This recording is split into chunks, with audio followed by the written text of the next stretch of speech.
Ayan guys, sobrang ganda ng view dito guys sa taas. Tsaka po ang ganda ng panahon ngayon guys. Kaya, so far, nice view here. Dito sa guys, sa Antipolo. Yun po. Thank you for watching.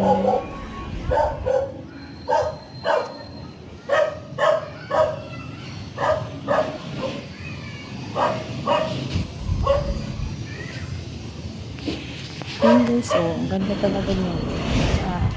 Mainit. Mainit kasi na panahon yan guys. Kaya kailangan,